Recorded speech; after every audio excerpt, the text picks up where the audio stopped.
Председателке, дали некој ги чита информациите на веб страната или не, сега ќе ви кажам. На 6.9.2021 година Советот донесе методологија со индикатори за утврдување на сложеноста на предметите. Кој е резултатот од тогаш? Од 8 на 3% доверба. Еве, тогаш сте ја донеле методологијата.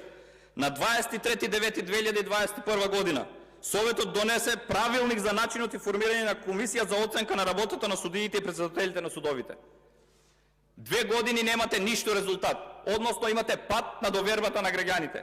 А тоа дека коинциденција е постапувањето на Уставниот суд и изјавата на предходниот министер Топанчевски, можете да го зборувате во вашите кругови. Јавноста ја знае целата состојба. И друго, изјавата на вашата предходничка, господица Црвенковска, знаете што рече, нели? Дека во судството владеат судско-бизнис елити. Снежана